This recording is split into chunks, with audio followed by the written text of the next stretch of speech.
आज हम पढ़ते हैं इग्नू बुक का डिजास्टर मैनेजमेंट यानी आपदा प्रबंधन से जुड़ी पांचवी इकाई यानी खंड 2। तो पांचवी इकाई में हम बात करेंगे आपदा प्रबंधन अधिनियम, नीति और संस्थागत व्यवस्था की। और इसमें हम एक उद्देश्य की बात करेंगे जो हमारा इस पाठ को पढ़ने का उद्देश्य है।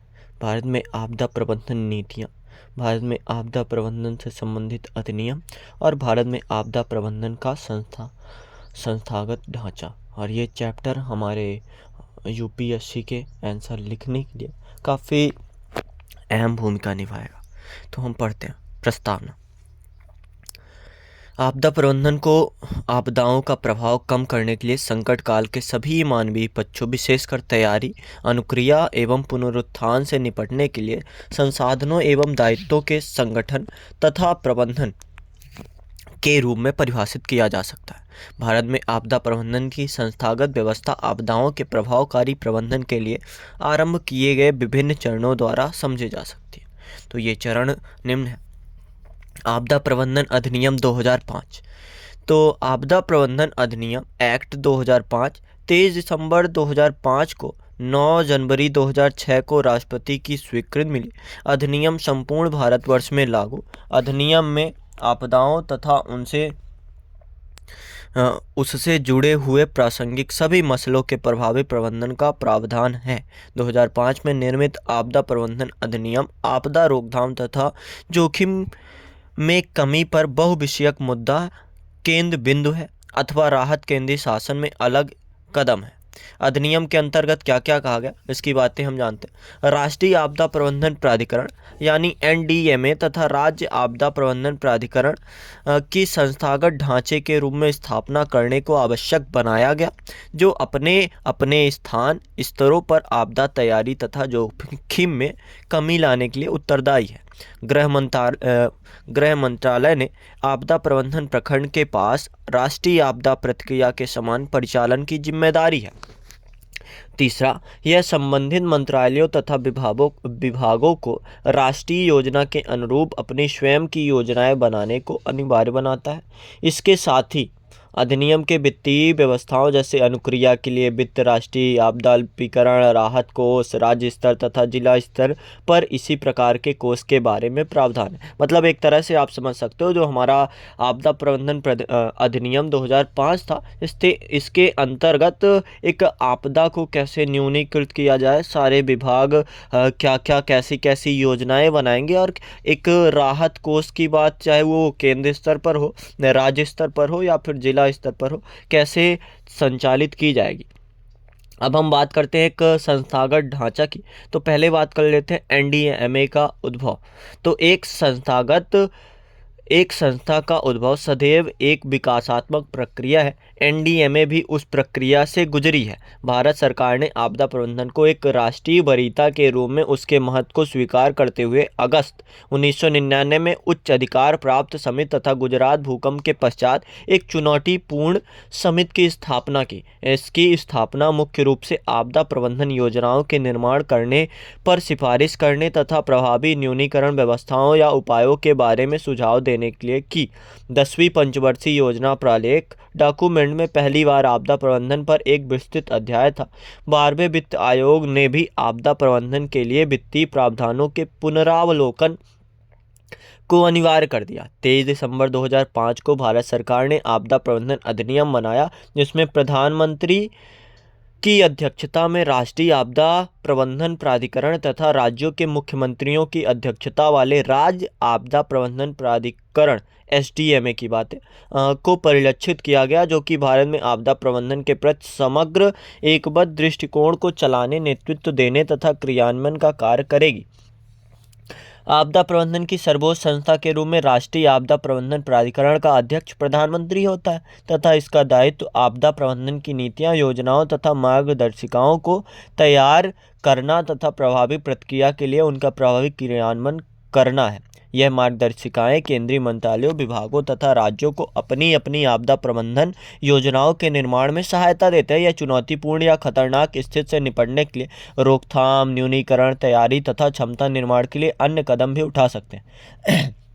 जैसा कि यह आवश्यक समझे। इसके शासनादेश अधिकार पत्र के क्रियान्वयन के लिए केंद्रीय मंत्रालय के विभागों तथा राज्य सरकार से एनडीएमए को आवश्यक सहायता तथा सहयोग प्रदान करने की अपेक्षा की जाती है। एनडीएमए न्यूनीकरण स्थित, न्यूनीकरण वर्ड यूपीएससी काफ़ी यूज करता है, तो न्यूनीकरण स्थित पर दृष्टि रखती है। इसे संबंधित विभागों या प्राधिकरणों को एक जोखिम भरी आपदा स्थिति या आपदा में बचने तथा राहत के लिए वस्तुओं या सामग्रियों की आपातकालीन खरीद करने का अधिकार है। एनडीएमए को प्राकृतिक या मानव निर्मित सभी प्रकार की आपदाओं से निपटने का अधिकार है, जबकि अन्य आपातकालों में जिसमें सुरक्षा बलों तथा खुफिया एजेंसियों की भागीदारी आवश्यक हो, जैसे आतंकवाद, बगावत, विद्रोह के खिलाफ कार्यवाही, कानून व व्यवस्था स्थिति, लगातार बम विस्फोट, अपहरण, हवाई दुर्घटनाएं, रासायनिक जैविक विकिरणी तथा आणविक हथियार सिस्टम, खनन आपदाएं, बंदरगाह आपत्तियां, तेल के क्षेत्रों में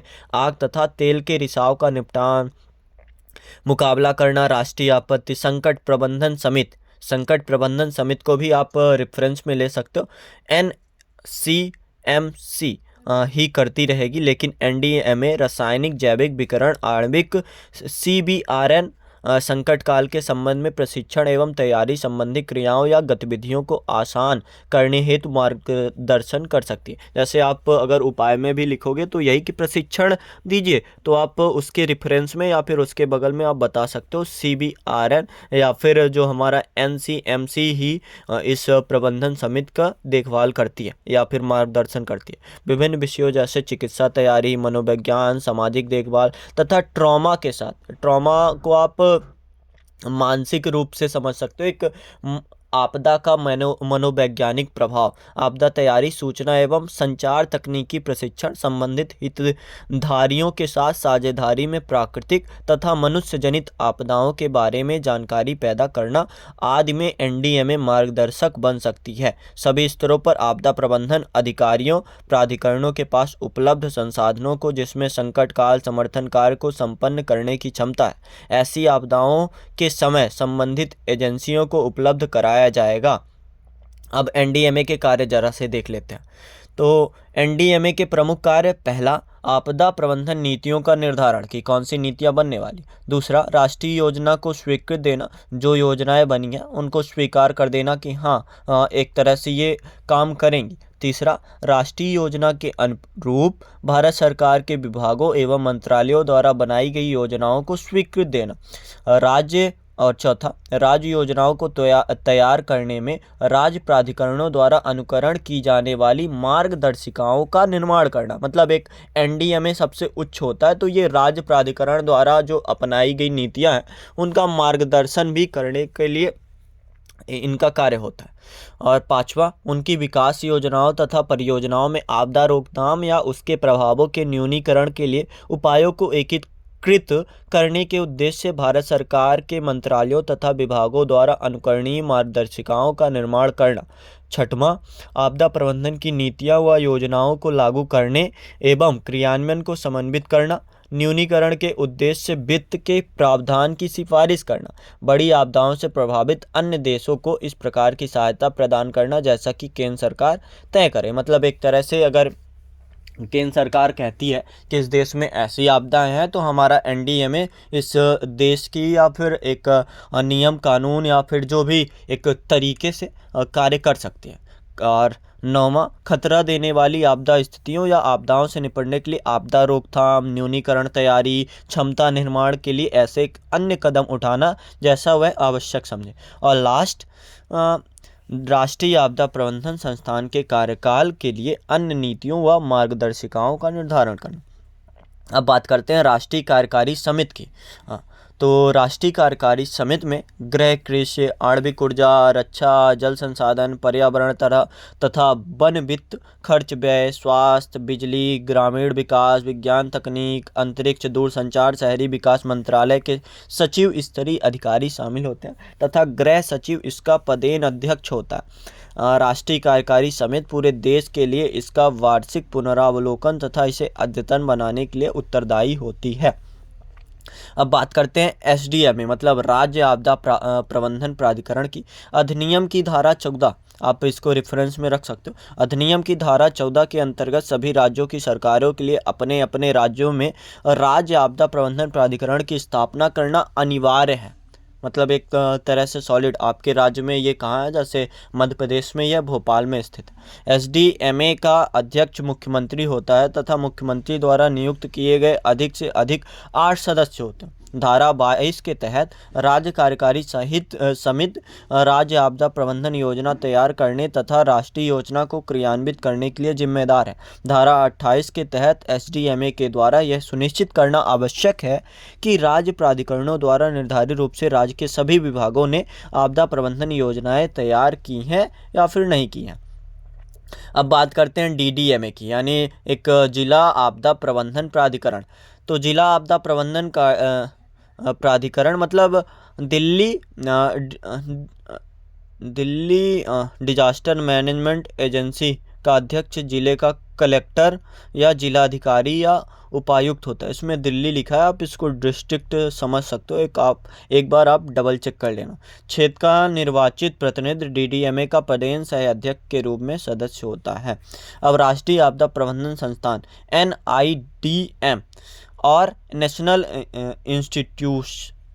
इंस्टीट्यूट ऑफ डिजास्टर मैनेजमेंट तो 1995 में आपदा कमी के लिए अंतर्राष्ट्रीय रणनीति के क्रियान्वयन को सुनिश्चित करने के उद्देश्य से प्राकृतिक आपदा न्यूनीकरण या कमी के अंतर्राष्ट्रीय दशक में राष्ट्रीय लोक प्रशासन संस्थान को उस समय के भारत में आपदा प्रबंधन के केंद्रीय मंत्रालय कृषि तथा सहकारिता मंत्रालय के अंतर्गत प्राकृतिक आपदाओं का राष्ट्रीय केंद्र NSDM स्थापित करने के लिए प्रेरित किया। 16 अक्टूबर 2003 को आपदा प्रबंधन विषय के गृह मंत्रालय के अंतर्गत होने के साथ NDMA को बाद में राष्ट्रीय आपदा प्रबंधन संस्थान के रूप में उन्नत कर दिया गया।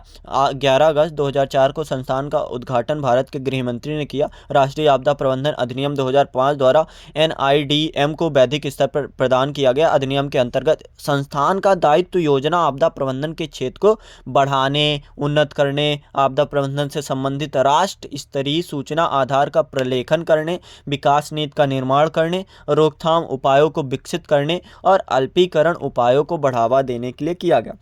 NIDM को सरकार द्वारा NDMA आपदा प्रबंधन अधिनियम 2005 NID एवं मार्गदर्शिका के अनुसार सम विश्वविद्यालय तथा उच्च शिक्षा एवं क्षमता निर्माण के उत्कृष्टता के संस्थान का दर्जा प्राप्त है। विश्वविद्यालय अनुदान आयोग UGC यूनियन ग्रांट्स कमीशन ने NIDM के साथ मिलकर उच्च शिक्षण तथा शोध में आपदा प्रबंधन को सुदृढ़ करने के लिए एक मॉडल आदर्श पाठ्यक्रम विकसित किया है। मतलब पाठ में भी ये चीज़ें विकसित की गई हैं। अधिकतर केंद्रीय विश्वविद्यालयों ने पर्यावरण अध्ययन स्कूलों विभागों में आपदा प्रबंधन के केंद्र की परिकल्पना की। शैक्षिक स्टाफ कॉलेजों में भी इस विषय को बढ़ावा देने के लिए UGC द्वारा NIDM के साथ एक मुख्य ग्रुप कोर रूप में बनाया जा रहा है। अब बात करते हैं राष्ट्रीय आपदा अनुक्रिया फोर्स मतलब NDRF। तो राष्ट्रीय आपदा प्रतिक्रिया बल की स्थापना आपदा प्रबंधन अधिनियम 2005 की धारा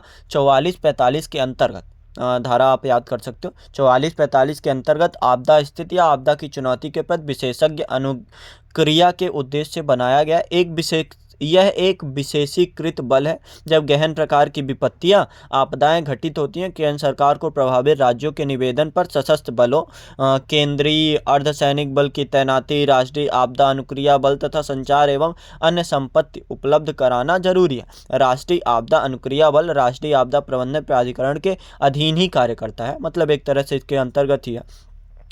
NDRF का मुखिया महानिदेशक का स्थान रखता है। NDRF का महानिदेशक भारतीय पुलिस संगठनों से प्रतिनियुक्ति डेपुटेशन पर लिया गया IPS अधिकारी होता है। मतलब आप एक तरह से ये भी ध्यान में रख सकते हो कि ये इसका जो मेन होता है वो IPS अधिकारी होता है। यहाँ महानिदेशक एक 3 स्टार सैनिक अधिकारी श्रेणी के चिन्ह, बैज तथा यूनिफॉर्म पहनता है। सितंबर 2014 में कश्मीर बाढ़ के समय NDRF ने पर्यटकों एवं सैन्य बलों को बचाने में एक महत्वपूर्ण भूमिका निभाई थी, जिसके लिए भारत सरकार ने NDRF को पुरस्कृत किया था।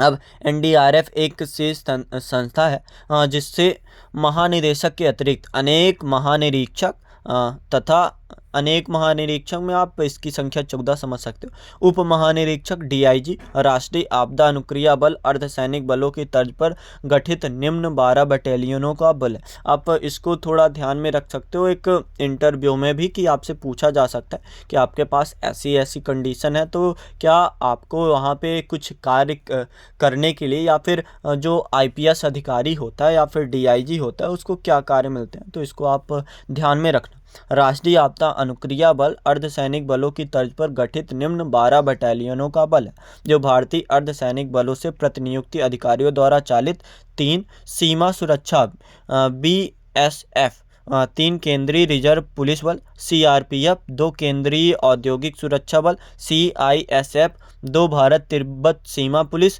इंडो तिब्बतन बॉर्डर पुलिस और 2 सशस्त्र सीमा बल आईटीबीपी। एक बटालियन की कुल ताकत गठन संख्या लगभग 1149 मतलब 1149 व्यक्तियों की होती है। प्रत्येक बटालियन 45 कर्मियों, इंजीनियरों, तकनीशियनों, बिजली मिस्त्रियों, स्वान स्क्वाड मतलब एक डॉग स्क्वाड जो होता है, तथा चिकित्सा सहयोगी चिकित्सकों सहित स्वयं में समर्थ की खोज एवं राहत टीमें प्रदान करने में सक्षम होती हैं। अब थोड़ी बातें करते हैं केंद्र तथा राज्य सरकार की इसमें क्या भूमिका होती है। तो आपदा प्रबंधन अधिनियम 2005 के प्रावधानों के अनुरूप केंद्र सरकार वे सब कदम उठाएगी जो आपदा प्रबंधन की दृष्टि से आवश्यक या उचित समझती है तथा सभी अभिकरणों के कार्यों को समन्वित करेगी। केंद्रीय मंत्रालय तथा विभाग आपदा पूर्व आवश्यकताओं एवं आपदा रोकथाम तथा न्यूनीकरण पर निर्णय लेते समय राज्य सरकारों की सिफारिशों को ध्यान में रखेंगे। केंद्र सरकार यह सुनिश्चित करेगी कि केंद्रीय मंत्रालय तथा विभाग अपने विकास योजनाओं एवं परियोजनाओं में आपदा रोकथाम एवं न्यूनीकरण के उपायों को शामिल करें, जोड़ें तथा आपदा पूर्व आवश्यकताओं के लिए कोष का उचित बंटवारा करें तथा तैयारी एवं किसी भी आपदा स्थिति या आपदा का प्रभावी प्रत्युत्तर देने के लिए आवश्यक कदम उठाएं। केंद्र सरकार के पास एनईसी, राज्य सरकार, एसडीएमए, एसईसी और अन्य अधिकारियों को निर्देशन देने का प्राधिकार होता है। सभी आपदा प्रबंधन कार्यों में वह एजेंसियों को सहयोग देती है। एजेंसियों व अधिकारियों को ये निर्देश अमल में लाने होंगे। केंद्र सरकार और राज्य सरकारों का उनकी आवश्यकता अनुसार या जैसा भी वे उचित समझे सहयोग करेगी। यदि आवश्यकता हो तो यह आपदा प्रबंधन के लिए सैनिक बलों की तैनाती करेगी। सैनिक बलों की भूमिका सिविल अधिकारी की सहायता निर्देश 1970 में दिए गए उन निर्देशों के अनुसार तय होगी। केंद्र सरकार आपदा प्रबंधन में संयुक्त राष्ट्र संघ एजेंसी के साथ भी तालमेल को सरल बनाएगी। साथ ही विदेश मंत्रालय, गृह मंत्रालय के साथ तालमेल से बाह्य तालमेल एवं सहयोग का आसान या सुविधाजनक बनाएगा। केंद्रीय मंत्रालयों व विभागों की भूमिका, तो केंद्रीय मंत्रालयों में क्योंकि आपदा प्रबंधन एक बहुविषयक प्रक्रिया है, इसलिए सभी केंद्रीय मंत्रालयों तथा विभागों की आपदा प्रबंधन के क्षेत्र में महत्वपूर्ण भूमिका होगी ही। भारत सरकार के वास्तविक प्रधान मंत्रालयों तथा विभागों अर्थात गृह मंत्रालय, कृषि, नागर विमानन, पर्यावरण एवं वन, स्वास्थ्य, परमाणु ऊर्जा, अंतरिक्ष, भूविज्ञान, जल संसाधन, खनन, रेलवे आदि के सभी सचिव एनईसी के सदस्य होते हैं तथा अपनी मूल दक्षताओं पर आधारित विशिष्ट आपदाओं या उनकी प्रदत्त आपदाओं के लिए प्रधान एजेंसियों के रूप में कार्य करते रहेंगे। अब राष्ट्रीय संकट प्रबंधन समिति NCMC national crisis management committee सचिव की अध्यक्षता, कैबिनेट सचिव की अध्यक्षता में उच्च स्तरीय अधिकारियों से बनी एक गंभीर परिणामों वाले प्रमुख संकटों से निपटना जारी रखेगी। इसकी सहायता केंद्रीय प्रधान मंत्रालयों के संकट प्रबंधन समूह करेंगे तथा आवश्यकता अनुसार राष्ट्रीय कार्यकारी परिषद सहायता करेगी। राज्य सरकारें आपदा प्रबंधन की मूल जिम्मेदारी राज्य सरकारों की है। केंद्र एवं राज्य जिला स्तरों पर स्थापित की गई संस्थागत व्यवस्थाएं राज्यों को प्रभावी ढंग से आपदा के प्रबंधन में सहायता करेगी। आपदा प्रबंधन अधिनियम 2005 राज्य सरकारों को राज्य आपदा प्रबंधन योजनाएं तैयार और कदम उठाने, आपदा रोकने, अल्पीकरण के उपायों, राज्य के विकास योजना के साथ एकीकृत धनावंटन, शीघ्र चेतावनी सिस्टम, अर्ली वार्निंग सिस्टम की स्थापना करने तथा आपदा प्रबंधन के विभिन्न पक्षों में केंद्र सरकार तथा अन्य एजेंसियों की सहायता करने का आदेश देता है। आप इसको मतलब एक तरह से केस स्टडी के भी लिए भी ध्यान रख सकते हो, जहाँ पे मतलब एक विवाद वाली स्थिति कि इस पे राज्य सरकार देख रही है मुँह केंद्र सरकार का, इस पे केंद्र सरकार ताक रही है कि राज्य सरकार कार्य करे, तो उस पे आप एक रेफरेंस दे सकते हो कि हमारा जो आपदा प्रबंधन अधिनियम 2005 है वो क्या बोलता है कि राज्य सरकार को इस स्थिति में काम करना चाहिए या फिर केंद्र सरकार को। और तीसरा स्तर हमारा आता है जिला प्रशासन। जिला स्तर पर डीडीएमए आपदा प्रबंधन के लिए योजना समन्वय तथा क्रियान्वयन संस्था के रूप में कार्य करेगी तथा अपने अपने जिलों में आपदा प्रबंधन के उद्देश्य में एनडीएमए तथा संबंधित एसडीएमए द्वारा निर्धारित मार्गदर्शिकाओं के अनुरूप सभी कदम उठाएगी।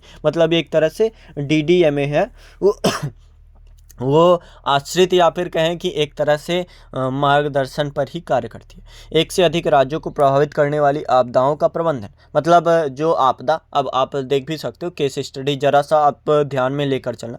कभी कभी एक राज्य में घटित होने वाली आपदा पड़ोसी राज्यों के क्षेत्र तक फैल सकती है। इसी तरह कुछ आपदाओं के संदर्भ में जैसे बाढ़ हो गया आदि के रोकथाम उपाय एक राज्य के लिए जाना आवश्यक हो जाता है, यद्यपि उनका घटित होना अन्य राज्यों को प्रभावित कर सकता है। देश का प्रशासनिक अनुक्रम राष्ट्रीय, राज्य तथा जिला स्तरीय प्रभावित कर सकता है। देश का प्रशासनिक अनुक्रम राष्ट्रीय, राज्य तथा जिला स्तरीय प्रशासन में गठित है। इससे एक से अधिक राज्यों को प्रभावित करने वाली आपदाओं के मामले में कुछ कठिनाइयां पैदा होती हैं। ऐसी स्थितियों का प्रबंधन एवं समन्वित दृष्टिकोण की आवश्यकता बताता है, जो कि घटना के पूर्व, दौरान तथा पश्चात साधारणतः उपस्थित स्थितियों में काफ़ी भिन्न विषम श्रृंखलाओं के प्रति अनुक्रिया दे सके। एनडीएमए ऐसी स्थितियों की पहचान करने को प्रोत्साहन देगी तथा राज्यों, केंद्रीय मंत्रालयों तथा विभागों एवं अन्य संबंधित अभिकरणों द्वारा निपटाए जाने वाली समन्वित कार्यनीतियों के लिए आपसी सहायता समझौतों की तर्ज पर व्यवस्था की स्थापना को बढ़ावा देगी। अब बात करते हैं अन्य महत्वपूर्ण जो संस्थागत व्यवस्था होता है, जैसे सैनिक बल हो गए, केंद्रीय सैन्य पुलिस बल हो गया। तो परंपरागत रूप से सैनिक बल नागरिक प्रशासन उस समय सहायता के लिए बुलाए जाते हैं जब स्थिति उनकी सामना करने की क्षमता से बाहर हो। व्यवहार में यद्यपि सैनिक बल सभी गंभीर आपदा स्थितियों में तत्काल उत्तरदाता होते हैं, उनके अपने प्रशिक्षण, व्यापक अनुभव, जोखिम उठाने की मानसिकता, तेजी से उन्हें उपलब्ध संसाधनों के कारण सैनिक बलों ने ऐतिहासिक रूप से संकट काल सहायता कार्यों में प्रमुख भूमिका का निर्वहन किया। जैसे हम आंसर भी लिखते हैं अगर यूपीएससी का, तो सैनिक बल को थोड़ा दूर रखते हैं, लेकिन वास्तव में जो मदद करते हैं वो सैनिक बल या फिर केंद्रीय सैन्य पुलिस बल या फिर राज्य पुलिस, अग्निशमन सेवाएं, होमगार्ड हो गए, नागरिक सुरक्षा हो गया और स्थानीय निर्वाचित निकाय हो गया। आपदा में इनकी प्रतिक्रिया की सामुदायिक एक भागीदारी जो होती है या फिर एक लास्टली अंतर्राष्ट्रीय सहयोग, तो इनकी बातें भी हम थोड़ी और कर लेते हैं। तो दूसरा जैसे हमारा है केंद्रीय सैन्य पुलिस बल यानी सीएपीएफ। सीएपीएफ मतलब central arm force police force, जो गृह मंत्रालय के अधीन संघीय सैन्य बल भी होते हैं, आपदा प्रत्युत्तर में मध्य भूमिका निभाते हैं। एनडीआरएफ सीएपीएफ से बने एक प्रतिनियुक्त बल अधिकारियों को साझा करता है। इसके अतिरिक्त एपीएफ एक निर्धारित समय में अपनी तैनाती वाले क्षेत्र में संभावित किसी भी आपदा का मुकाबला करने तथा स्वयं की क्षमताओं का विकास करती है, क्योंकि सीएपीएफ पूरे भारतवर्ष में फैली हुई। अब राज्य पुलिस, अग्निशमन सेवाएं तथा होमगार्ड के बारे में अगर बात करें तो राज्य पुलिस बल, अग्नि तथा आपातकाल सेवाएं, होमगार्ड बहुत महत्वपूर्ण है तथा किसी आपदा के तत्काल उत्तरदाता। बहुत विपदा बचाव कार्यों में पुलिस का सीमित प्रशिक्षण होता है, फिर भी अग्निशमन सेवाएं अपेक्षाकृत अच्छी स्थिति में है तथा आपातकाल अनुक्रिया में पर्याप्त रूप से प्रशिक्षित है। मतलब अग्निशमन सेवाएं जो होती है आग बुझाने वाली, तो होमगार्ड स्वेच्छाकर्मी भी बल गुणक होंगे यदि उनको आपदा तैयारी, आपातकाल अनुक्रिया, सामुदायिक लामबंदी आदि में प्रशिक्षित किया जाए। अब चौथी बात है नागरिक सुरक्षा, सिविल डिफेंस की बात करें तथा होमगार्ड की बात करें तो नागरिक सुरक्षा तथा होमगार्ड को शहरी क्षेत्र में जन जागरण तथा सामुदायिक तैयारी की जिम्मेदारी दी जाती है, क्योंकि पड़ोसी समुदाय सदैव किसी आपदाओं प्रथम उत्तरदाता प्रतिक्रिया करने वाले होते हैं। इसलिए किसी भी आपदा की स्थिति में किसी कार्य स्टेशन पर स्वेच्छा से पहुंचने की एक संस्कृत, प्रत्येक जिले में सीडी को पुनः सक्रिय करना आपदा अनुक्रिया में लाभप्रद हो सकता है।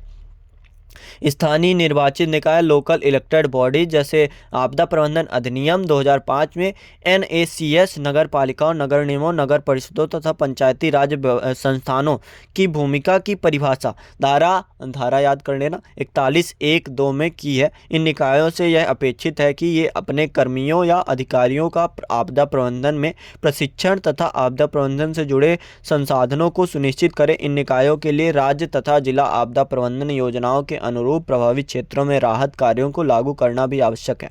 एसडीएमए तथा डीडीएमए स्थानीय निकायों को अपनी आपदा प्रबंधन में एक निश्चित भूमिका का दायित्व सौंपती तथा उचित रूप से एकीकृत अनुक्रिया प्रणाली में एकीकृत करती है।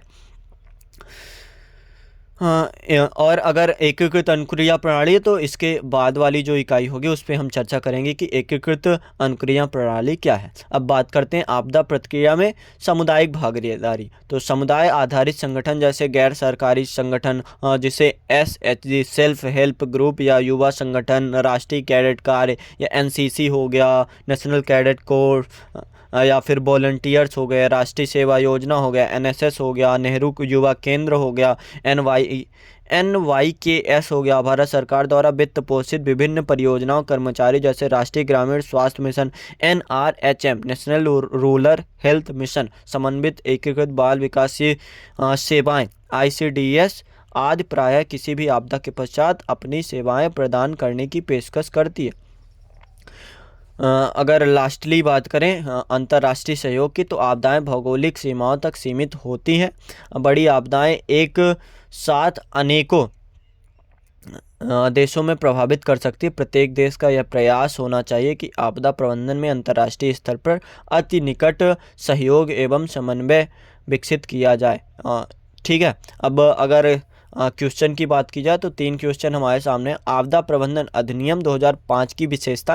तो एक तरह से आप संदर्भ में समझ सकते हो कि कैसे किस क्षेत्र को या फिर किस संस्था को कार्य करना है, कौन से अधिकार या फिर किस क्षेत्र में आपदा प्रबंधन से निपटना। तो वही सारी विशेषताएं हैं कि आपदा प्रबंधन अधिनियम 2005 ये लागू करता है कि ये क्षेत्र ऐसा कार्य करेगा या फिर इस स्थिति में ऐसे कदम उठाने चाहिए।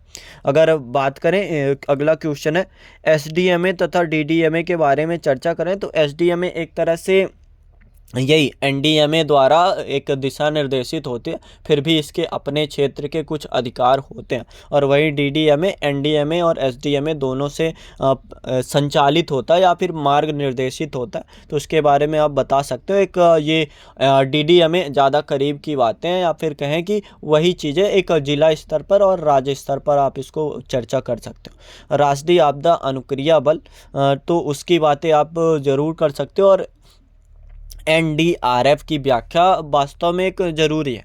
अब बात करते हैं अगले एक स्टेप की। तो राष्ट्रीय आपदा प्रबंधन नीति। तो हमारी NPDM 2009 राष्ट्रीय आपदा प्रबंधन नीति क्या कहती है? आपदा प्रबंधन के लिए समग्रवादी सक्रिय बहु आपदा तथा तकनीकी चलित रणनीति तैयार करके एक सुरक्षित एवं आपदा लचीला भारत बनाने व राष्ट्रीय दृष्टि को ध्यान में रखते हुए पर्याप्त विचार विमर्श के पश्चात राष्ट्रीय नीति ढांचा तैयार किया गया। यह समझा गया था कि आपदाओं के दौरान तुरंत तथा कुशल अनुक्रिया सुनिश्चित करने के लिए आपदा रोकथाम न्यूनीकरण तैयारी की संस्कृति के माध्यम से यह प्राप्त किया जा सकता है। संपूर्ण प्रक्रिया के समुदाय को केंद्र में रखा तथा समस्त सरकारी अभिकरणों एवं गैर सरकारी संगठनों NGOs हो गया, जो मतलब नॉन गवर्नमेंटल ऑर्गेनाइजेशन के सामूहिक प्रयास से गति एवं अवलंबन प्रदान किया गया। तो अब इसके नीतियों एवं मार्गदर्शिकाओं को विकसित करने की भागीदारी को एक प्रक्रिया में शामिल किया गया। इस नीति का उद्देश्य क्या क्या है? तो पहला, ज्ञान नवोन्मेष तथा शिक्षा के माध्यम से सभी स्तरों पर रोकथाम तैयारी तथा पलटाव की संस्कृति को बढ़ावा देना। आप देख सकते हो मतलब दिशा निर्देश में भी पहले ही दिशा निर्देश तो यही कि इस चीज़ के बारे में एक जानना कि आपदा वास्तव में वो है कैसी। तकनीकी पारंपरिक ज्ञान तथा पर्यावरणीय दीर्घकालिक स्थिरता या निरंतरता पर आधारित न्यूनीकरण को प्रोत्साहित करना।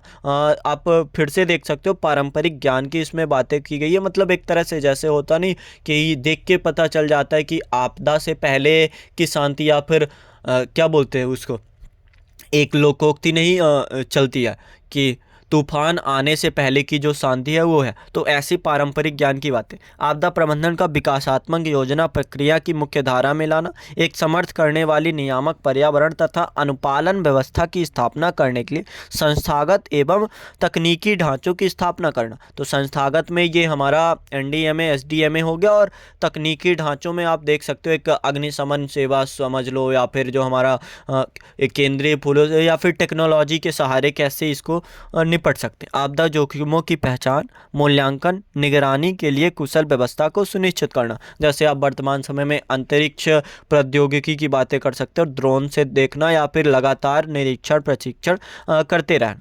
तकनीकी सूचना सहायता से संवेदनशील तथा असफलता के विरुद्ध सुरक्षित संचार से समर्थित अद्यतन पूर्व चेतावनी तथा समकालीन पूर्वानुमान व्यवस्थाओं को विकसित करना। समाज के संवेदनशील वर्गों की आवश्यकता के प्रति ध्यान रखने वाली दृष्टि के साथ कुशल अनुक्रिया तथा राहत सुनिश्चित करना।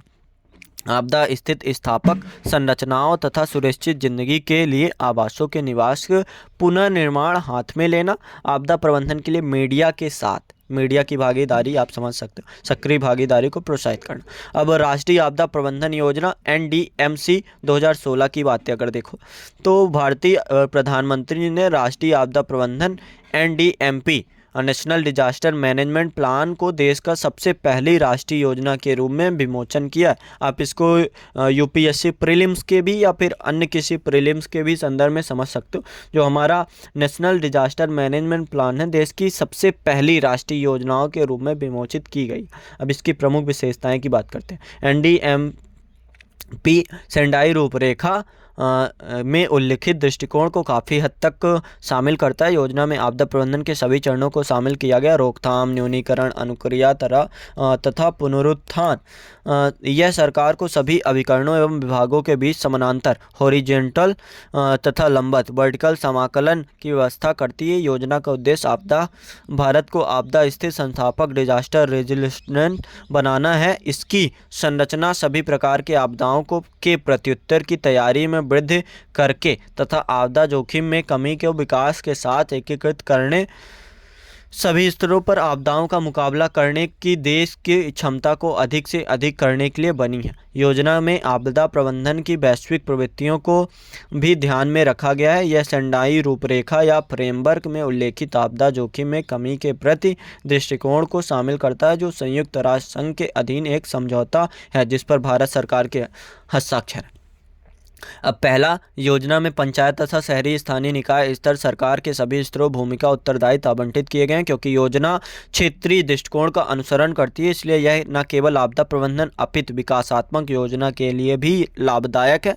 तीसरा, यह प्रमुख क्रियाकलापों जैसे पूर्व चेतावनी, सूचना प्रसारण, स्वास्थ्य देखभाल, ईंधन, यातायात, खोज तथा बचाव, निकासी आदि की पहचान करती है, जो कि आपदा का प्रत्युत्तर देने वाले अभिकरणों के लिए जाँच सूची का काम करे। आप इसको यूपीएससी प्रीलिम्स के भी नज़रिए से समझ सकते हो। और चौथा, योजना आपदाओं का सामना करने के लिए समुदायों को तैयार करने पर बल देती है, इसलिए यह सूचना, शिक्षा तथा संचार के क्रियाकलापों पर जोर देती है। राष्ट्रीय आपदा प्रबंधन योजना सेंडाई फ्रेमवर्क की वरीयता विषयों पर भी आधारित है, जिसका नाम है आपदा जोखिम को समझना, आपदा जोखिम शासन को सुधारना, आपदा जोखिम की एवं आपदा तैयारी में निवेश करना, निवेश सबसे आवश्यक है, और पूर्व चेतावनी तथा आपदा एक घटित होने के पश्चात अच्छा निर्माण करना। राष्ट्रीय आपदा प्रबंधन योजना आपदा प्रबंधन के सभी चरणों को शामिल करती है। रोकथाम, न्यूनीकरण, अनुक्रिया एवं पुनरुत्थान। यह प्रमुख कार्यकलापों जैसी पूर्व चेतावनी, सूचना प्रसार, स्वास्थ्य देखभाल, ईंधन, परिवहन, खोज और बचाव, निकासी आदि की पहचान भी करती है, ताकि वे किसी एक आपदा का सामना कर रहे अभिकरणों के लिए जांच सूची के रूप में काम कर सके। अब थोड़े प्रश्न की एक बात फिर से कर लेते हैं। आपदा प्रबंधन राष्ट्रीय नीति के प्रमुख बिंदुओं की बातें करें तो मैंने आपको काफ़ी बिंदुओं बताया, उनकी बातें आप कर सकते हो। और लास्टली, राष्ट्रीय आपदा प्रबंधन योजना 2016 की विशेषताओं को उजागर करें तो आप इसको समझ ही सकते हो कि इसको भारत की पहली योजना के तहत विमोचित किया गया। तो इसको आप एक इंट्रो डाल के ऐसी विशेषताओं को बता सकते हैं कि इसके क्या क्या कार्य। और लास्टली निष्कर्ष की अगर बात करें तो प्रमुख आपदाओं जैसे थे। 1999 का सुपर चक्रवात हो गया, 1999-2001 में आए भूकंप से जीवन और संपत्ति की अधिक क्षति हो गई। बड़े पैमाने पर तबाही के कारण भारत में आपदा प्रबंधन से संबंधित संरचनात्मक व्यवस्था के उपाय आरंभ किए गए। ऐसे कुछ उपायों की इकाई में विस्तृत वर्णन, आगे के इकाई में हम एक विस्तृत वर्णन करेंगे कि कैसे कैसे उपाय किए गए। अब शब्दावली की जरा बात कर लें तो जैसे आपदा प्रबंधन अधिनियम 2005 को 9 जनवरी 2006 को भारत के राष्ट्रपति की स्वीकृति प्राप्त हुई। एक्ट संपूर्ण भारत में लागू है। एक्ट में आपदाओं या उससे जुड़े मसलों या इसके सिवा आकस्मिक घटनाओं के प्रभावी प्रबंधन की व्यवस्था प्रदान करता है। और एनडीएमए की अगर बात करें तो एनडीएमए के बारे में हमने बताया कि यह एक नीतियों, योजनाओं, मार्गदर्शियों को निर्धारित करता है तथा आपदा के प्रति समय एवं प्रभावी प्रत्युत्तर प्रदान करने के लिए उत्तरदायी होता है। अगर एनडीआरएफ की बात करें, नेशनल डिजास्टर रिस्पांस फोर्स की, तो राष्ट्रीय आपदा प्रत्युत्तर फोर्स एक विशेषीकृत फोर्स है जिसका गठन आपदा प्रबंधन एक्ट 2005 धारा 44 और 45 के तहत शामिल हुआ है। राष्ट्रीय आपदा प्रबंधन संस्थान NIDM की बात करें तो भारत सरकार विश्वविद्यालय के समकक्ष विश्वविद्यालय, उच्च शिक्षा तथा समता निर्माण में उत्कृष्टता का संस्थान का दर्जा दिया है। विश्वविद्यालय अनुदान आयोग ने NIDM के साथ उच्च शिक्षा तथा शोध में आपदा प्रबंधन को मजबूत बनाने के उद्देश्य से एक आदर्श पाठ्यक्रम विकसित किया। और आपके उत्तरों में क्या होना चाहिए इसकी बात कर लें अगर, तो आप एक रेफरेंस के तौर पर आपदा प्रबंधन अधिनियम एक्ट 2005 की बातें कर सकते हो। आप जो हमारे संस्थागत स्थानिक ढांचे हैं, चाहे एनडीएमए हो, एसडीएमए हो, डीडीएमए हो, तो उनकी बातों को अपने उत्तर में ज़रूर लाना। और आप अपने उत्तर में राज्य आपदा प्रबंधन प्राधिकरण और जिला आपदा प्रबंधन प्राधिकरण हो गया, और उसके अलावा केंद्रीय मंत्रालयों, विभागों की भूमिका, राष्ट्रीय संकट प्रबंधन समिति की भूमिका, राज्य तथा जिला प्रशासन, और राष्ट्रीय आपदा प्रबंधन नीति 2009 की भी बातें कर सकते हो। और एक इसको किस किस स्तर में शामिल किया जाता है, तो राष्ट्रीय स्तर, राज्य स्तर, जिला स्तर, इनकी बातें कर सकते हो। और अब हम आगे पढ़ेंगे इकाई 6। तो आप लोग इसमें जितनी भी बातें हमने की हैं उन बातों को आप एक संदर्भ में रख सकते हो, और ये आपके उत्तर को एक कह सकते हैं आधार देने के लिए या फिर आपके उत्तर की पुष्टि करने के लिए काफ़ी महत्वपूर्ण चीज़ें हैं। तो इनको आप ध्यान में रखिएगा और आप चाहो तो इसे फिर से सुन सकते हो। धन्यवाद।